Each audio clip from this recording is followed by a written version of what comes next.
ನಮಸ್ಕಾರ. ದಿನದಲ್ಲಿ ನಡೆದಿರುವ ಅಗ್ರ ಸುದ್ದಿಯ ಸಮಗ್ರ ಮಾಹಿತಿಯನ್ನು ಕೊಡುವಂತಹ ಸೂಪರ್ ಪ್ರೈಮ್ ಅಟ್ 9ಗೆ ಸ್ವಾಗತ. ನಾನು ನವಿತಾ ಅಜಯ್. ಮೊದಲ ಪ್ರಮುಖ ಸುದ್ದಿಯನ್ನ ನೋಡೋಣ. ಚೆನ್ನಮ್ಮ ನಿಧನರಾದ ಮೇಲೆ ದೇವೇಗೌಡರು ಮಾನಸಿಕವಾಗಿ ಕುಗ್ಗಿ ಹೋಗಿದ್ದಾರೆ. ಚೆನ್ನಮ್ಮನವರನ್ನ ನೋಡೋದಕ್ಕೆ ಸಾವಿರಾರು ಜನ ಸೇರ್ತಿದ್ದಾರೆ. ನಾಳೆ ಅಂತ್ಯಕ್ರಿಯೆಗೂ ಹಾಸನದಲ್ಲಿ ವಾಸ್ತು ಪ್ರಕಾರ ಸಿದ್ಧತೆಗಳಾಗ್ತಿವೆ. ಪತ್ನಿಯನ್ನ ಕಳ್ಕೊಂಡ ದೇವೇಗೌಡರಿಗೆ ಪ್ರಧಾನಿ ಮೋದಿ ಸಾಂತ್ವನ ಹೇಳಿದ್ರು.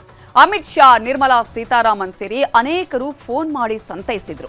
ನಾಳೆ ಅಂತ್ಯಕ್ರಿಯೆಗೆ ಕೇಂದ್ರ ಸಚಿವರು ಬರ್ತಿದ್ದಾರೆ. ನಾಳೆಯಿಂದ ಸಂಸತ್ ಅಧಿವೇಶನ ನಡೆಯಲಿದ್ದು ಕದನಕ್ಕೆ ವೇದಿಕೆ ರೆಡಿ ಆಗಿದೆ.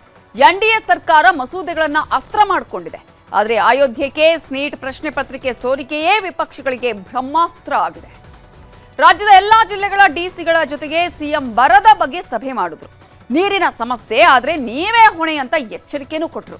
ರಾಜ್ಯದ ಸಂಸದರನ್ನೂ ಭೇಟಿ ಮಾಡೋಕೆ ತೀರ್ಮಾನ ಮಾಡಿದ್ದಾರೆ. ಕರ್ನಾಟಕದಲ್ಲಿ ಮಳೆ ಬರ್ತಿಲ್ಲ ಅಂತ ಗೋಳಾಡ್ತಿದೀವಿ, ಆದರೆ ಜಮ್ಮು ಕಾಶ್ಮೀರದಲ್ಲಿ ಸಾವಿನ ಮಳೆಯಾಗಿದೆ. ಮೇಘಸ್ಫೋಟ, ಭೂಕುಸಿತ, ಪ್ರವಾಹಕ್ಕೆ ಸಿಲುಕಿ 11 ಜನ ಜೀವ ಬಿಟ್ಟಿದ್ದಾರೆ. ಈ ಎಲ್ಲ ಸುದ್ದಿಗಳನ್ನ ನೋಡೋದಕ್ಕೂ ಮೊದಲು ಚೆನ್ನಮ್ಮನವರ ಅಗಲಿಕೆಯ ಸುದ್ದಿಯನ್ನ ಮೊದಲು ನೋಡೋಣ. ಮಾಜಿ ಪ್ರಧಾನಿ ಎಚ್.ಡಿ. ದೇವೇಗೌಡರ ಪತ್ನಿ ಚೆನ್ನಮ್ಮ ಇನ್ನಿಲ್ಲ. ನಿನ್ನೆ ಉಸಿರಾಟದ ಸಮಸ್ಯೆಯಿಂದ ಕೊನೆ ಉಸಿರೆಳೆದರು. ರಾಜಕಾರಣಿಗಳು, ಸಿನಿಮಾ ತಾರೆಯರು, ಸಾವಿರ ಅಭಿಮಾನಿಗಳೆಲ್ಲ ಅಂತಿಮ ದರ್ಶನ ಪಡೆಯುತ್ತಿದ್ದಾರೆ. ಎಲ್ಲರ ಕಣ್ಣಂಚಲು ನೀರಿದೆ. ದೇವೇಗೌಡರಂತೂ ಬಿಕ್ಕಿ ಬಿಕ್ಕಿ ಕಣ್ಣೀರು ಹಾಕ್ತಿದ್ದಾರೆ. ಇದಕ್ಕೆ ಕಾರಣ ಚೆನ್ನಮ್ಮನವರ ಜೊತೆಗಿನ 72 ವರ್ಷದ ಬಾಂಧವ್ಯ. ಉಸಿರು ನಿಲ್ಲಿಸೋ ಮೊದಲು ಚೆನ್ನಮ್ಮನವರು ಆಡಿದ ಮಾತು, ದೇವೇಗೌಡರು ಚೆನ್ನಮ್ಮರನ್ನ ಗೌರವಿಸಿ ಪ್ರೀತಿಯಿಂದ ಲಾಲನೆ ಪಾಲನೆ ಮಾಡಿದ ಆ ಕೊನೆ ದೃಶ್ಯವಂತೂ ನಿಜಕ್ಕೂ ಕಣ್ಣೀರು ತರಿಸುತ್ತೆ. ನಾವು ಯಾರಾದ್ರೂ ಏನು ನಮ್ಮ ಮನೇಲಿ ಮಾಡೋಕ್ಕೆ ಎಲ್ಲರಿಗೂ ಒಂದೇ ಸಮ ನೋಡ್ಕೊತಾ ಇದ್ರು. ಬುದ್ಧಿ ಹೇಳ್ತಾರೆ, ಒಳ್ಳೆ ದಾರಿಯಲ್ಲಿ ನಡೀರಿ, ಎಲ್ಲ ಒಳ್ಳೆ ಬುದ್ಧಿ ಕಲ್ತ್ಕೊಳ್ಳಿ. ಅವರು ಎಲ್ಲ ಸಂದರ್ಭದಲ್ಲೂ ನನ್ನ ಜೊತೆ ನಿಂತು ಅವ್ರ ಸಂಪೂರ್ಣ ಸಹಕಾರ ಕೊಟ್ಟಿದ್ದರಿಂದನೇ ನಾನು ಈ ಹಂತಕ್ಕೆ ಬೆಳೀಲಿಕ್ಕೆ ಸಾಧ್ಯ.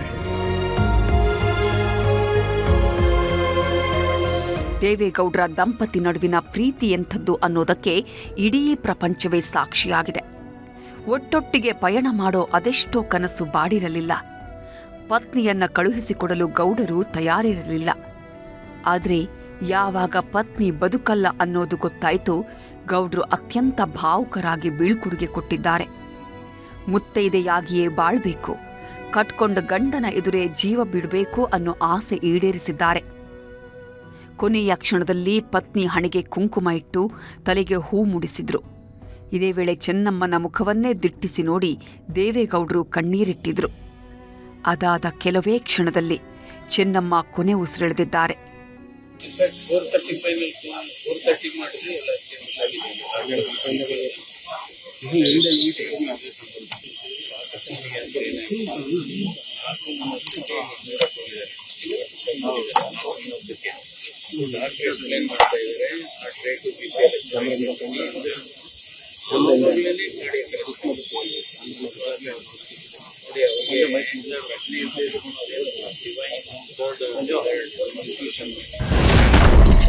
ನನ್ನ ಬಿಟ್ಯಾಕ ಹೋದೆ, ಬಿಕ್ಕಿ ಬಿಕ್ಕಿ ಅತ್ತ ಗೌಡರು.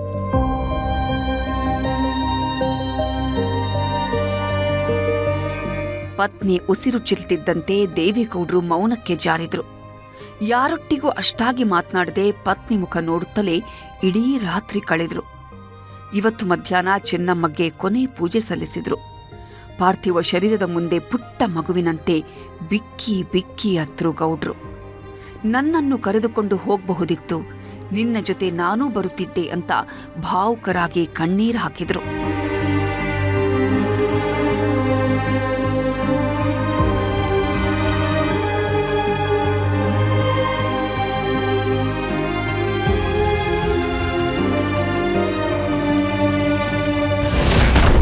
ಕಣ್ಣೀರು ತರಿಸುತ್ತೆ ದಂಪತಿ ಕೊನೆ ಕ್ಷಣ.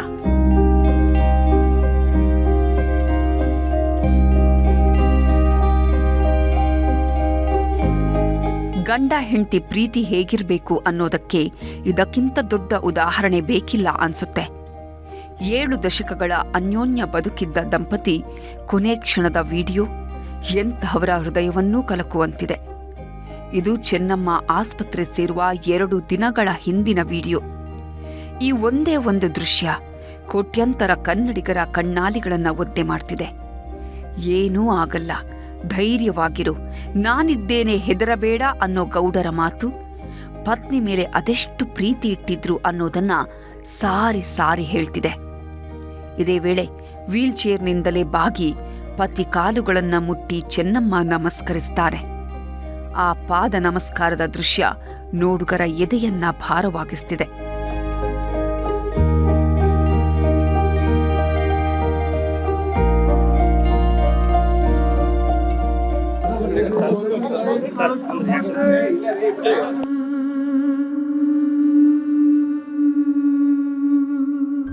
ದೇವೇಗೌಡರು ರಾಜಕೀಯದಲ್ಲಿ ಅದೆಷ್ಟೇ ಬ್ಯುಸಿಯಾಗಿದ್ರು ಸಣ್ಣ ಕೊರತೆಯೂ ಆಗದಂತೆ ಚೆನ್ನಮ್ಮ ಸಂಸಾರ ಸಾಗಿಸಿದ್ರು. ಕಿಂಚಿತ್ತೂ ಕೊರತೆಯಾಗದಂತೆ ಮಕ್ಕಳನ್ನ ಮುದ್ದಾಗಿ ಬೆಳೆಸಿದ್ರು. ಹೀಗಾಗಿನೇ ಚೆನ್ನಮ್ಮ ಅಂದ್ರೆ ಮಕ್ಕಳಿಗೆ ಪ್ರಾಣ.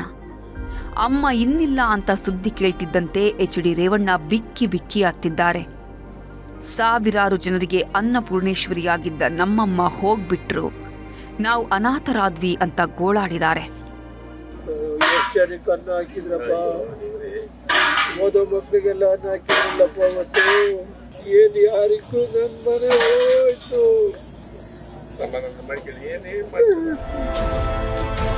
ಕುಮಾರಸ್ವಾಮಿ ಅಂದ್ರೆ ಚೆನ್ನಮ್ಮನಿಗೆ ಇನ್ನಿಲ್ಲದ ಅಕ್ಕರೆ. ಕುಮಾರಸ್ವಾಮಿಗೂ ಅಮ್ಮ ಅಂದ್ರೆ ಅಷ್ಟೇ ಪ್ರೀತಿ. ಪ್ರತಿ ಹಂತದಲ್ಲೂ ಮಾರ್ಗದರ್ಶನ ಕೊಡ್ತಿದ್ದ ಅಮ್ಮನ ನೆನೆದು HDK ಕಣ್ಣೀರಾಗಿದ್ದಾರೆ. ಪಾರ್ಥಿವ ಶರೀರದ ಮುಂದೆ ಬಿಕ್ಕಿ ಬಿಕ್ಕಿ ಕಣ್ಣೀರು ಹಾಕಿದ್ದಾರೆ.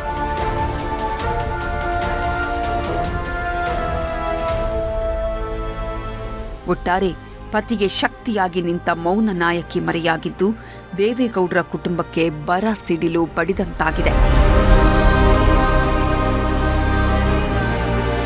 Bureau report, news 18. ಈಗಿನ ಕಾಲದಲ್ಲಿ ಸಣ್ಣ ಸಣ್ಣ ವಿಷಯಕ್ಕೂ ಗಂಡ ಹೆಂಡತಿ ಜಗಳ ಆಡ್ತಾರೆ, ಡೈವೋರ್ಸ್ ಅಂತಾರೆ. ಗಂಡನನ್ನ ಹೆಂಡತಿ ಕೊಂದ್ಲು, ಹೆಂಡತಿಯನ್ನ ಗಂಡ ಕೊಂದ ಅನ್ನೋ ಸುದ್ದಿಗಳಿಗೆ ಲೆಕ್ಕನೇ ಇಲ್ಲ. ಆದರೆ ದಾಂಪತ್ಯ ಅಂದ್ರೇನು, ಸಂಸಾರ ಅಂದ್ರೇನು, ಗಂಡ ಅಂದ್ರೆ ಹೇಗಿರಬೇಕು, ಹೆಂಡತಿ ಅಂದ್ರೆ ಹೇಗಿರಬೇಕು ಅನ್ನೋದಕ್ಕೆ ದೇವೇಗೌಡರು ಚೆನ್ನಮ್ಮ ದಂಪತಿಯ ಬಾಂಧವ್ಯ ಎಲ್ರಿಗೂ ಉದಾಹರಣೆ. ದೇವೇಗೌಡರಿಗೆ ಈಗ 93 ವರ್ಷ. ಚೆನ್ನಮ್ಮನವರ ಜೊತೆ ದಾಂಪತ್ಯ ಜೀವನ ಕಳೆದಿದ್ದು 72 ವರ್ಷ. ಈಗ ಚೆನ್ನಮ್ಮ ಇಲ್ಲ ಅನ್ನೋ ನೋವು ದೇವೇಗೌಡರನ್ನ ಕಾಡ್ತಾನೇ ಇದೆ. ಅದಕ್ಕೆ ನಿನ್ನೆ ರಾತ್ರಿಯಿಂದಲೂ ದೇವೇಗೌಡರು ಸರಿಯಾಗಿ ನಿದ್ದೆ ಮಾಡಿಲ್ಲ, ಊಟ ಮಾಡಿಲ್ಲ. ಅನಾರೋಗ್ಯವನ್ನು ಲೆಕ್ಕಿಸದೆ ಪತ್ನಿಯ ಪಾರ್ಥಿವ ಶರೀರದ ಜೊತೆಯಲ್ಲೇ ಇದ್ದಾರೆ. ನಿನ್ನೆ ರಾತ್ರಿ ಇಡೀ ಪತ್ನಿಯ ಪಾರ್ಥಿವ ಶರೀರದ ಮುಂದೆ ಕಣ್ಣೀರು ಹಾಕ್ತಿದ್ರು. ಇವತ್ತು ಬೆಳಗ್ಗೆ ಪದ್ಮನಾಭನಗರ ನಿವಾಸದಿಂದ ಹೊರಡುವ ಮುನ್ನ ಚೆನ್ನಮ್ಮ ಅವರ ಪಾರ್ಥಿವ ಶರೀರದ ಮೇಲೆ ತಲೆ ಇಟ್ಟು ದೇವೇಗೌಡರು ಕಣ್ಣೀರು ಹಾಕ್ತಾ ಇದ್ರೆ ಅಲ್ಲಿದ್ದವರೆಲ್ಲ ಒಂದು ಕ್ಷಣ ಭಾವುಕರಾಗಿ ಹೋದರು. ಚೆನ್ನಮ್ಮನವರ ಅಂತಿಮ ಯಾತ್ರೆ ಹಾಸನದ ಕಡೆ ಹೋಗುವ ಮೊದಲು ಮನೆಯಲ್ಲಿ ಪೂಜಾ ವಿಧಿವಿಧಾನಗಳು ನೆರವೇರಿತು. ರಾಜಕಾರಣಿಗಳು, ಸಿನಿಮಾ ನಟ ನಟಿಯರು ಬಂದು ಅಂತಿಮ ದರ್ಶನ ಪಡೆದರು. ಚೆನ್ನಮ್ಮನವರ ಸರಳತೆಯನ್ನ ಕೊಂಡಾಡಿದರು. ಆಮೇಲೆ ಚೆನ್ನಮ್ಮನವರ ಪಾರ್ಥಿವ ಶರೀರಕ್ಕೆ ರಾಷ್ಟ್ರಧ್ವಜವನ್ನು ಹೊದಿಸುವ ಮೂಲಕ ಸರ್ಕಾರಿ ಗೌರವ ಸಲ್ಲಿಸಲಾಯಿತು. ಇದಾದ್ಮೇಲೆ ಹುಟ್ಟೂರಿನ ಕಡೆ ಹೊರಟರು. ಅವರ ಸಂಗಾತಿ ದೇವೇಗೌಡರು ಮಂತ್ರಿ, ಮುಖ್ಯಮಂತ್ರಿ, ಪ್ರಧಾನಮಂತ್ರಿ, ಅವ್ರ ಮಕ್ಕಳು ಮಂತ್ರಿ, ಮುಖ್ಯಮಂತ್ರಿ, ಪ್ರಧಾನಮಂತ್ರಿ, ಇಷ್ಟೆಲ್ಲ ಆದರೂ ಸಹಿತ ಒಬ್ಬ ಸಾಮಾನ್ಯ ಗೃಹಿಣಿಯಾಗಿ ಇಡೀ ಕುಟುಂಬವನ್ನು ಯಾವ ರೀತಿ ನಿರ್ವಹಿಸಬೇಕು ಅಂತನ್ನುವಂಥದ್ದು ಇಡೀ ಸಮಾಜಕ್ಕೆ ತೋರಿಸಿದಂತಹ ಒಂದು ಆದರ್ಶ ಗೃಹಿಣಿ ಅವರು. ಕುಟುಂಬವನ್ನು ಅತ್ಯಂತ ವ್ಯವಸ್ಥಿತವಾಗಿ ಮತ್ತು ಸಂಸ್ಕಾರಿತವಾಗಿ ಬೆಳೆಸಲಿಕ್ಕೆ ಅವರ ಕೊಡುಗೆ ಅಪಾರವಾಗಿದೆ. ಅತಿ ಶ್ರೇಷ್ಠ ತಾಯಿಯವರ ಸ್ಥಾನದಲ್ಲಿ ಮಾದರಿಯಾಗಿದೆ. ಇಷ್ಟೊಂದು ದೊಡ್ಡ ಕುಟುಂಬವನ್ನ ಸಾಕಿ ಸಲಿವಿ ತಾಯಿ ಸ್ಥಾನ ಎಷ್ಟು ಪವಿತ್ರವಾದ್ದು, ಅದರ ಹಿರಿತನ ಮತ್ತು ಅವರನ್ನ ಯಾವ ರೀತಿ ಮಕ್ಕಳನ್ನ ಕಾಪಾಡಬೇಕು, ಮೊಮ್ಮಕ್ಕಳನ್ನ ಅನ್ನೋದರಲ್ಲಿ ಮಾದರಿಯಾಗಿದೆ. ಮಾಜಿ ಪ್ರಧಾನಿಗಳಾದ HD ದೇವೇಗೌಡರ ಧರ್ಮಪತ್ನಿ ಚೆನ್ನಮ್ಮನವರು ದೈವಾಧೀನರಾಗಿದ್ದಾರೆ.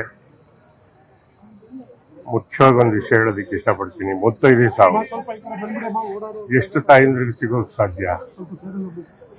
ಎಲ್ಲೋ ಒಂದು ಕಡೆ ದೇವೇಗೌಡರು ನಾನು ಒಂದೇ ಜಿಲ್ಲೆಯವರು ಅಂತ ಹೇಳ್ಕೊಳ್ಳೋದಕ್ಕೆ ಹೆಮ್ಮೆ ಅನ್ಸುತ್ತೆ. ಆ ತಾಯಿ ಆತ್ಮಕ್ಕೆ ಶಾಂತಿ ಸಿಗಲಿ ಅನ್ನೋದೇ ನನ್ನ ಅನಿಸಿಕೆ. ಬಹಳ ದೊಡ್ಡ ಬೇರು. ಇತ್ತೀಚೆಗೆ ನಮ್ಮ ಅಜ್ಜಿ ಕೂಡ ಒಂದು 90 ವರ್ಷ ಪ್ಲಸ್ ಆಗಿದ್ದವರು. ಸೊ ಆ ಥರದ್ದು ಬೇರುಗಳು ಉಳಿದಾಗ ಅದು ಎಷ್ಟು ಕಷ್ಟ ಅದನ್ನು ತಗೊಳ್ಳೋದು ಅಂತ ನಮಗೆ ಗೊತ್ತು. ಹಂಗೆ ನೂರಾರು ಮಕ್ಕಳನ್ನು ಸಾಕಿ ಏನೋ ಚೆನ್ನಾಗಿ ಬೆಳೆಸಿದಂಥ ತಾಯಿ. ಸೊ ಆತ್ಮಕ್ಕೆ ಶಾಂತಿ ಸಿಗಲಿ, ಇಡೀ ಕುಟುಂಬಕ್ಕೆ ಅನುಭವಿಸೋ ಶಕ್ತಿ ದೇವ್ರು ಕೊಡಲಿ ಅಂತ ಹೇಳಿ ಪ್ರಾರ್ಥಿಸ್ತೀನಿ. ಬೆಂಗಳೂರಿನಿಂದ ಹಾಸನಕ್ಕೆ ಚೆನ್ನಮ್ಮನವರ ಅಂತಿಮ ಯಾತ್ರೆ ನಡೆಯಿತು. ಬೆಂಗಳೂರಿನಿಂದ ಹಾಸನಕ್ಕೆ ಹೋಗುವವರೆಗೂ ಊರೂರಲ್ಲೂ ಸಾವಿರಾರು ಜನ ವಾಹನವನ್ನ ಅಡ್ಡಗಟ್ಟಿ ನಿಲ್ಲಿಸಿ ಚೆನ್ನಮ್ಮನವರ ಅಂತಿಮ ದರ್ಶನ ಪಡಿತಾ ಇದ್ರು. ಪದ್ಮನಾಭನಗರದಿಂದ ನಾಯಂಡಹಳ್ಳಿ ರೂಟ್ನಲ್ಲಿ ಅಂತಿಮ ಯಾತ್ರೆ ಬರ್ತಿದ್ದಂತೆ ನೂರಾರು ಜನ ಚೆನ್ನಮ್ಮನವರ ಅಂತಿಮ ದರ್ಶನಕ್ಕೆ ಮುಗಿಬಿದ್ರು. ನಾಯಂಡಹಳ್ಳಿಯಲ್ಲಿ 5 ನಿಮಿಷ ಸಾರ್ವಜನಿಕರ ವ್ಯವಸ್ಥೆಗೆ ಅವಕಾಶವನ್ನ ಮಾಡಿಕೊಟ್ರು. ನಾಯಂಡಹಳ್ಳಿಯಿಂದ ಹೊರಡ್ತಾ ಇದ್ದಂತೆ ಪೊಲೀಸರು ಎಲ್ಲೂ ವಾಹನ ನಿಲ್ಲಿಸೋಕೆ ಅವಕಾಶ ಕೊಡಲಿಲ್ಲ. ಸೀದಾ ಗೊರಗುಂಟೆಪಾಳ್ಯದಿಂದ ನೆಲಮಂಗಲದ ಕಡೆ ಬಂದರು. ಆದರೆ ಪೀಣ್ಯ ಫ್ಲೈಓವರ್ ಟೋಲ್ ಹತ್ತಿರಾನೂ ಸಾವಿರಾರು ಜನ ಅಡ್ಡಗಟ್ಟಿ ವಾಹನ ನಿಲ್ಲಿಸಿ ಚೆನ್ನಮ್ಮನವರ ಅಂತಿಮ ದರ್ಶನವನ್ನ ಪಡೆದರು. ನೆಲಮಂಗಲ ಬೈಪಾಸ್ನಿಂದ ಕುಣಿಗಲ್ ರಸ್ತೆಗೆ ಟರ್ನ್ ಆಗೋವರೆಗೂ ಜನ ಸಾಲುಗಟ್ಟಿ ನಿಂತಿದ್ರು. ಸಾವಿರಾರು ಜನ ವಾಹನ ಬರ್ತಿದ್ದಂತೆ ಓಡೋಡಿ ಬಂದು ಚೆನ್ನಮ್ಮನವರ ಅಂತಿಮ ದರ್ಶನ ಪಡೆದರು. ನೆಲಮಂಗಲದ ಜನಸಾಗರವನ್ನ ದಾಟೋದಿಕ್ಕೆ 20 ನಿಮಿಷ ಬೇಕಾಯಿತು. ಅಲ್ಲಿಂದ ಕುಣಿಗಲ್ ಹಾಸನ ಮಾರ್ಗದಲ್ಲಿ ಬರ್ತಿದ್ದಂತೆ ಸೋಲೂರು ಬಳಿಯಲ್ಲಿ ಸಾವಿರಾರು ಜನ ಚೆನ್ನಮ್ಮನವರ ಅಂತಿಮ ದರ್ಶನವನ್ನ ಪಡ್ಕೊಂಡ್ರು. ಸೋಲೂರಿನಿಂದ ಕುಣಿಗಲಿಗೆ ಬರ್ತಿದ್ದಂತೆ ಅಲ್ಲೂ ಸಾವಿರಾರು ಜನ ನಿಂತಿದ್ರು. ಮಾಜಿ ಪ್ರಧಾನಮಂತ್ರಿಯವರ ಪತ್ನಿಯ ಅಂತಿಮ ದರ್ಶನ ಪಡಿಬೇಕು ಅಂತ ರಸ್ತೆಯಲ್ಲೇ ಕಾಯ್ತಿದ್ರು. ಪೊಲೀಸರು ಅವಕಾಶ ಮಾಡಿಕೊಟ್ರು. ಇನ್ನು ಯಡಿಯೂರಿನ ಹತ್ರ ಬರ್ತಿದ್ದಂತೆ ಅಲ್ಲೂ ಕೂಡ ನೂರಾರು ಜನ ಚೆನ್ನಮ್ಮನವರ ಅಂತಿಮ ದರ್ಶನಕ್ಕೆ ಕಾಯ್ತಿದ್ರು. ವಾಹನ ನಿಲ್ಲಿಸಬೇಕು ಅಂತ ರಸ್ತೆಯನ್ನೇ ತಡೆದು ಕಾಯ್ತಾ ಇದ್ರು. ಅಲ್ಲೂ ಚೆನ್ನಮ್ಮನವರ ಅಂತಿಮ ದರ್ಶನವನ್ನ ಪಡ್ಕೊಂಡ್ರು. ಇನ್ನು ಬೆಳ್ಳೂರು ಕ್ರಾಸ್ನಲ್ಲೂ ಸಾವಿರಾರು ಜನ ಕಾಯ್ತಾ ನಿಂತಿದ್ರು. ಟೋಲ್ ರಸ್ತೆಯ ಎರಡೂ ಕಡೆ ನಿಂತಿದ್ದ ಜನರನ್ನ ನೋಡಿ 10 ನಿಮಿಷ ದರ್ಶನಕ್ಕೆ ಅವಕಾಶ ಮಾಡಿಕೊಡಬೇಕಾಯ್ತು. ಹಿರಿಸಾವೆ, ಕದಮನಹಳ್ಳಿ ಮಾರ್ಗದುದ್ದಕ್ಕೂ ನೂರಾರು ಜನ ಚೆನ್ನಮ್ಮನವರ ಅಂತಿಮ ದರ್ಶನಕ್ಕೆ ಮುಗಿಬಿದ್ರು. ಯಾರೊಬ್ಬರಿಗೂ ಪೊಲೀಸರಾಗ್ಲಿ ದೇವೇಗೌಡರ ಕುಟುಂಬ ಆಗಲಿ ಅಡ್ಡಿಪಡಿಸಲಿಲ್ಲ. ಅಂತಿಮ ದರ್ಶನಕ್ಕೆ ಅವಕಾಶ ಮಾಡಿಕೊಟ್ರು. ಬೆಂಗಳೂರಿನಿಂದ ಹೊಳೆನರಸೀಪುರ ತಾಲೂಕಿನ ಮಾವಿನಕೆರೆಗೆ ಚೆನ್ನಮ್ಮನವರ ಅಂತಿಮ ಯಾತ್ರೆ ಬಂದಿದೆ. ಮಾವಿನಕೆರೆಯಲ್ಲಿ ನಾಳೆ ಬೆಳಗ್ಗೆವರೆಗೂ ಅಂತಿಮ ದರ್ಶನ ನಡೆಯುತ್ತೆ. ನಾಳೆ ಮಧ್ಯಾಹ್ನ ಮಾವಿನಕೆರೆಯ ರಂಗನಾಥ ಸ್ವಾಮಿ ಬೆಟ್ಟದ ತಪ್ಪಲಿನಲ್ಲಿರುವ ಭೂಮಿಯಲ್ಲಿ ಚೆನ್ನಮ್ಮನವರ ಅಂತ್ಯಕ್ರಿಯೆ ಮಧ್ಯಾಹ್ನ 2ರಿಂದ ಸಂಜೆ 4:15 ಒಳಗೆ ನಡೆಸಲು ತೀರ್ಮಾನಿಸಲಾಗಿದೆ. ಒಕ್ಕಲಿಗ ಸಂಪ್ರದಾಯದಂತೆ ವಾಸ್ತು ಪ್ರಕಾರವೇ ಅಂತ್ಯಕ್ರಿಯೆ ನಡೆಯಲಿದೆ. ಮೇಲುಕೋಟೆಯ ಪುರೋಹಿತರಾದ ಕರ್ಣನ್ ಶರ್ಮಾ, ಮಹೇಶ್ ಶರ್ಮಾ, ನರಸಿಂಹಸ್ವಾಮಿ ಅಂತಿಮ ವಿಧಿವಿಧಾನವನ್ನ ನೆರವೇರಿಸಲಿದ್ದಾರೆ. ಅಂತ್ಯಕ್ರಿಯೆ ನಡೆಯೋ ಜಾಗವನ್ನ ಖುದ್ದು ಮಾಜಿ ಪ್ರಧಾನಿ ದೇವೇಗೌಡರೇ ಮುಂದೆ ನಿಂತು ಪರಿಶೀಲಿಸಿದರು. ಎಚ್ ಡಿ ಕುಮಾರಸ್ವಾಮಿ, ರೇವಣ್ಣ, ಸಂಸದ ಡಾಕ್ಟರ್ ಮಂಜುನಾಥ್ ಕೂಡ ಅಂತ್ಯಕ್ರಿಯೆಯ ಸಿದ್ಧತೆಗಳನ್ನು ಪರಿಶೀಲಿಸಿದರು. ವಾಸ್ತು ಪ್ರಕಾರವೇ ಅಂತ್ಯಕ್ರಿಯೆ ನಡೆಯಲಿದೆ. ಮೇಲುಕೋಟೆಯ ಪುರೋಹಿತರಾದ ಕಣ್ಣನ್ ಶರ್ಮಾ, ಮಹೇಶ್ ಶರ್ಮಾ, ನರಸಿಂಹಸ್ವಾಮಿ ಅಂತಿಮ ವಿಧಿವಿಧಾನವನ್ನ ನೆರವೇರಿಸಲಿದ್ದಾರೆ. ಬಾಡಿ ಕುದಿರ್ಸವಲ್ಲ, ಅದಕ್ಕೆ ಎ ಸೈಡ್ ಎಷ್ಟು ಪ್ಲೇಸ್ ಬೇಕಿತ್ತು ಅನ್ನೋದು ಹೇಳಬೇಕಿತ್ತು. ಅದು ಪೂರ್ವದಲ್ಲಿ ಜಾಸ್ತಿ ಇರಬೇಕು, ಪಶ್ಚಿಮದಲ್ಲಿ ಜಾಸ್ತಿ ಇರಬೇಕು, ಕಮ್ಮಿ ಇರಬೇಕು, ಉತ್ತರದಲ್ಲಿ ಜಾಸ್ತಿ ಇರಬೇಕು, ದಕ್ಷಿಣದಲ್ಲಿ ಕಮ್ಮಿ ಇರಬೇಕು, ಪೂರ್ವ ದಿಕ್ಕು ಡೌನ್ ಇರಬೇಕಿತ್ತು ಅಷ್ಟೇ. ಈಶಾನ್ಯದಲ್ಲಿ ಏನು ಭಾರ ಇರಬಾರದು, ಅದೇ ವಾಸ್ತು ಅಷ್ಟೇ. ನಾಳೆ ಚೆನ್ನಮ್ಮನವರ ಅಂತ್ಯಕ್ರಿಯೆಗೆ ಮುಖ್ಯಮಂತ್ರಿಗಳು, ಪ್ರತಿಪಕ್ಷ ನಾಯಕರು, ಶಾಸಕರು, ಸಂಸದರು, ಎಲ್ಲಾ ಪಕ್ಷಗಳ ಮುಖಂಡರು ಬರ್ತಾರೆ. ಕೇಂದ್ರ ಸರ್ಕಾರದ ಪ್ರತಿನಿಧಿಯಾಗಿ ಕೇಂದ್ರ ನಗರಾಭಿವೃದ್ಧಿ ಸಚಿವ ಮನೋಹರ್ ಲಾಲ್ ಖಟ್ಟರ್ ಕೇಂದ್ರದ ಪರ ಅಂತ್ಯಕ್ರಿಯೆಯಲ್ಲಿ ಭಾಗಿಯಾಗಲಿದ್ದಾರೆ. ಇನ್ನು ಮುಂದಿನ ಸುದ್ದಿ, ನಾಳೆಯಿಂದ ಸಂಸತ್ ಮಳೆಗಾಲದ ಅಧಿವೇಶನ ಶುರುವಾಗ್ತಿದೆ. ಮೋದಿ ನೇತೃತ್ವದ ಎನ್ಡಿಎ ಸರ್ಕಾರ 5 ಪ್ರಮುಖ ಮಸೂದೆಗಳಿಗೆ ಅಂಗೀಕಾರ ಪಡೆಯಲು ಸಜ್ಜಾಗಿದೆ. ಆದರೆ ಸಂಸತ್ನಲ್ಲಿ ಸರ್ಕಾರವನ್ನೇ ಇಕ್ಕಟ್ಟಿಗೆ ಸಿಲುಕಿಸಲು ಪ್ರತಿಪಕ್ಷಗಳು ಬ್ರಹ್ಮಾಸ್ತ್ರಗಳನ್ನೇ ರೆಡಿ ಮಾಡಿಕೊಂಡಿವೆ. ಸಂಸತ್ ಅಧಿವೇಶನ ಯಶಸ್ವಿಗೊಳಿಸುವ ಬಗ್ಗೆ ಇವತ್ತು ದೆಹಲಿಯಲ್ಲಿ ಸರ್ವಪಕ್ಷ ಸಭೆ ನಡೆಸಲಾಯಿತು. ಕೇಂದ್ರ ಸಚಿವರಾದ ರಾಜನಾಥ್ ಸಿಂಗ್, ಜೆಪಿ ನಡ್ಡಾ, ಕಿರಣ್ ರಿಜಿಜು ನೇತೃತ್ವದಲ್ಲಿ ಸರ್ವಪಕ್ಷ ಸಭೆ ನಡೆಯಿತು. ಆದರೆ ಸರ್ವಪಕ್ಷ ಸಭೆಗೆ ಟಿಎಂಸಿ ಪಕ್ಷದ ಬಂಡಾಯದ ಟೀಮ್ ಬಂದಿದ್ದಕ್ಕೆ ಮಮತಾ ಬ್ಯಾನರ್ಜಿ ಪಡೆಯವರು ಸಭೆಯಿಂದ ಅರ್ಧಕ್ಕೆ ಎದ್ದು ಹೋದರು. ಆ ಮೂಲಕ ಸಂಸತ್ ಅಧಿವೇಶನದಲ್ಲೂ ಸಂಗ್ರಾಮ ಶುರುವಾಗುವ ಸಂದೇಶನೂ ರವಾನೆಯಾಯಿತು. ಇವೆಲ್ಲದರ ಮಧ್ಯೆಯೂ ನಾಳೆಯಿಂದ ಅಧಿವೇಶನ ಶುರುವಾಗ್ತಿದ್ದು ಸರ್ಕಾರ 5 ಪ್ರಮುಖ ಮಸೂದೆಗಳ ಅಂಗೀಕಾರಕ್ಕೆ ಸಜ್ಜಾಗಿದೆ. ಆ ಪ್ರಮುಖ ಮಸೂದೆಗಳನ್ನು ನೋಡ್ತಾ ಹೋಗೋದಾದ್ರೆ, ಲೋಕಸಭಾ ಕ್ಷೇತ್ರಗಳ ಮರು ವಿಂಗಡಣೆಗೆ ಸಂವಿಧಾನದ 131ನೇ ವಿಧಿಗೆ ತಿದ್ದುಪಡಿಯಾಗಿದ್ದು ಆ ಮಸೂದೆಯನ್ನ ಕೇಂದ್ರ ಸರ್ಕಾರ ಅಂಗೀಕರಿಸಲು ರೆಡಿಯಾಗಿದೆ. ಲೋಕಸಭೆಯಲ್ಲಿ ಮಹಿಳೆಯರಿಗೆ 33% ಮೀಸಲಾತಿ ನೀಡಬೇಕಾಗಿರುವ ಮಹಿಳಾ ಮೀಸಲಾತಿ ಕಾನೂನಿನ ಅನುಷ್ಠಾನ ಮಸೂದೆ ಅಂಗೀಕರಿಸೋಕು ಸಜ್ಜಾಗಿದ್ದಾರೆ. ಇನ್ನು ದೇಶದಾದ್ಯಂತ ಏಕಕಾಲದಲ್ಲಿ ಚುನಾವಣೆ ನಡೆಸಲು ಸಂವಿಧಾನದ 129ನೇ ವಿಧಿಗೆ ತಿದ್ದುಪಡಿ ತಂದಿರೋ ಮಸೂದೆ ಮಂಡನೆಗೂ ಮೋದಿ ಟೀಮ್ ರೆಡಿಯಾಗಿದೆ.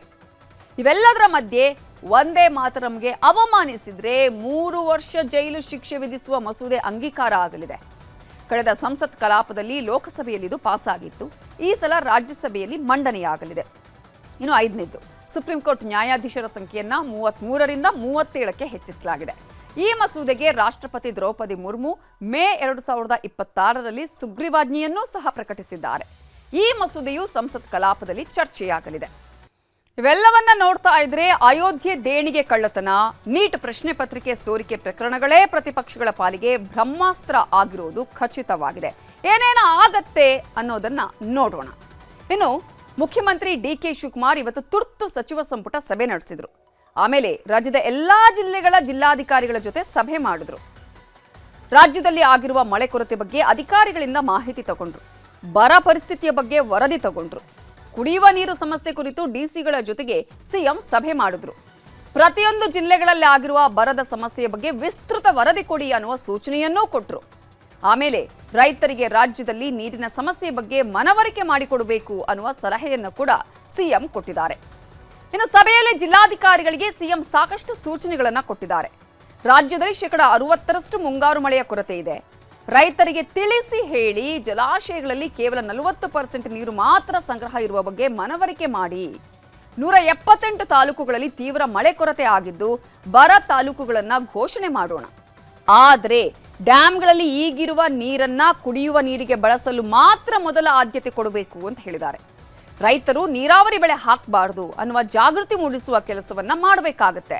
ಬರ ನಿರ್ವಹಣೆಗೆ ಡಿಸಿಗಳ ಖಾತೆಯಲ್ಲಿ 329 ಕೋಟಿ ರೂಪಾಯಿ ಇದೆ. ಅದನ್ನ ಬಳಸ್ಕೊಳ್ಬೇಕು.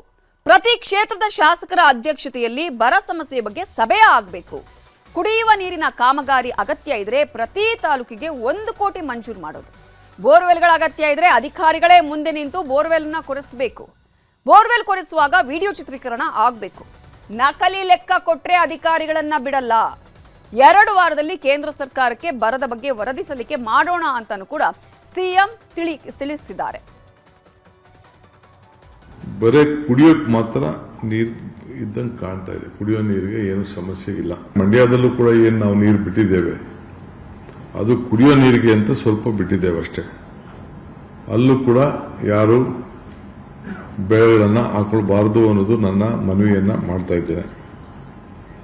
ಜಲವಿದ್ಯುತ್ಗೆ ಬರೀ 23% ಇದೆ, 40% ಮಾತ್ರ ಆವರೇಜ್ ಇದೆ. ಎಲ್ಲ ತಾಲೂಕುಗಳಲ್ಲಿ ಅಂತರ್ಜಲದ ಬಗ್ಗೆ ನಾನು ಪರಿಶೀಲನೆ ಮಾಡಿದ್ದೇನೆ.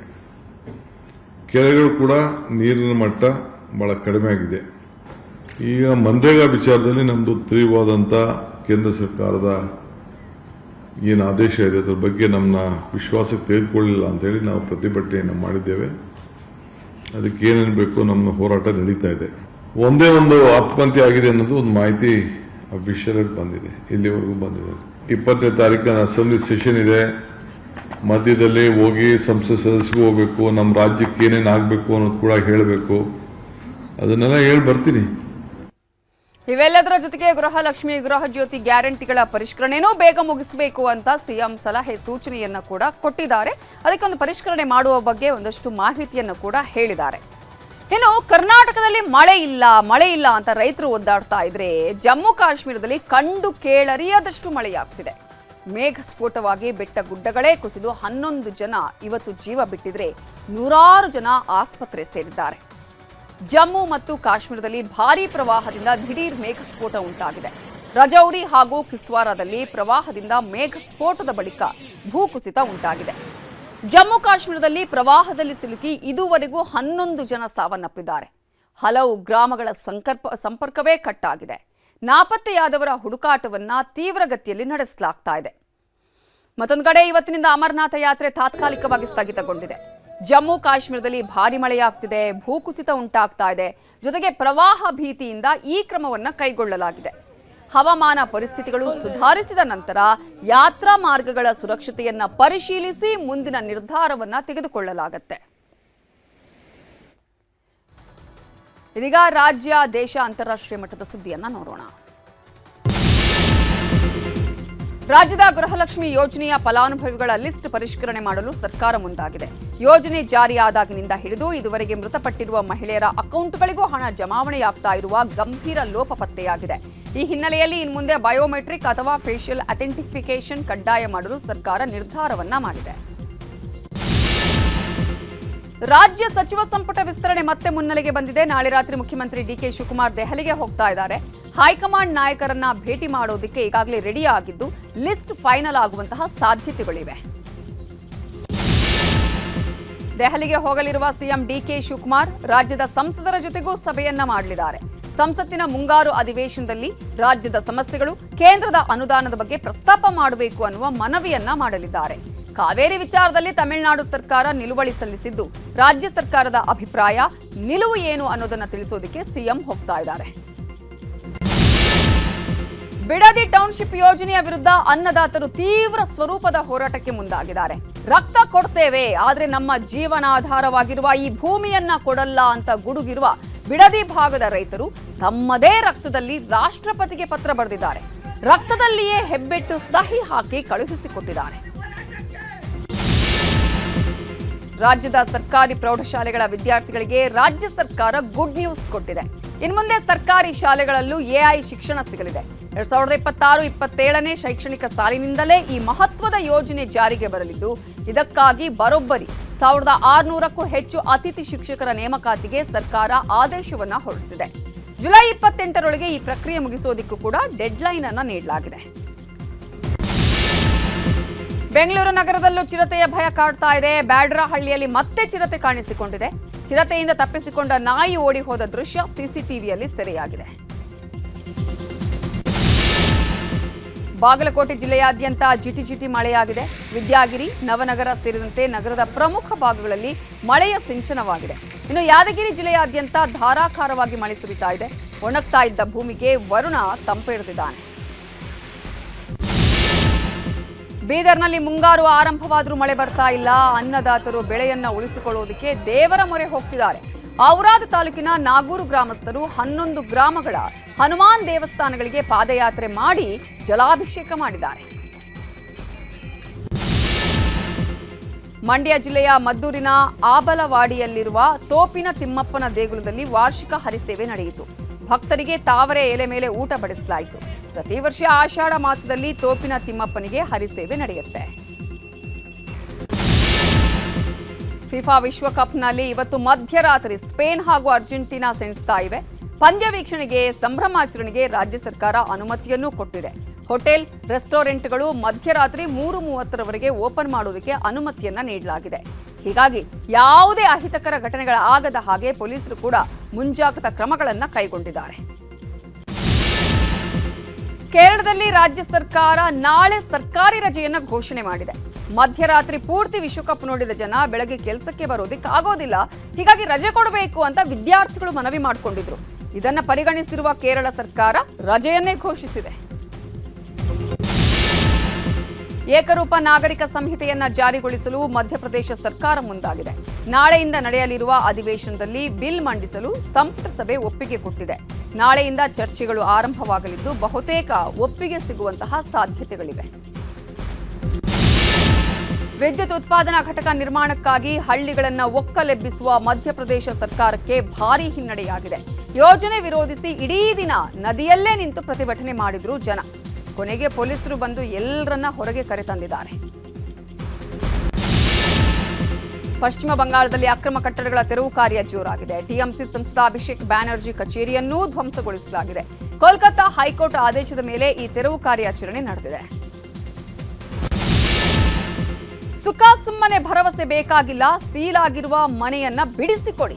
ಹೀಗಂತ ಜಿಲ್ಲಾಧಿಕಾರಿಯೊಬ್ಬರಿಗೆ ತುಂಬಿದ ಸಭೆಯಲ್ಲೇ ಧೈರ್ಯದಿಂದ ಬಾಲಕನೊಬ್ಬ ಮಾತನಾಡಿರುವ ವಿಡಿಯೋ ವೈರಲ್ ಆಗಿದೆ. ಉತ್ತರ ಪ್ರದೇಶದ ಲಖೀಂಪುರ್ ಖೇರಿ ಜಿಲ್ಲಾಧಿಕಾರಿಗೆ ಆ ಬಾಲಕನ ಬೇಡಿಕೆಯ ಶೈಲಿ ಎಲ್ಲರ ಗಮನ ಸೆಳೆದಿದೆ. ಮಧ್ಯಪ್ರಾಚ್ಯದಲ್ಲಿ ಅಮೆರಿಕ ಮತ್ತು ಇರಾನ್ ನಡುವಿನ ಸಂಘರ್ಷ ತೀವ್ರ ಸ್ವರೂಪ ಪಡೆದಿದ್ದು, ಇರಾನ್ ಬ್ಯಾಲಿಸ್ಟಿಕ್ ಕ್ಷಿಪಣಿ ಮತ್ತು ಡ್ರೋನ್ ದಾಳಿ ನಡೆಸಿದೆ.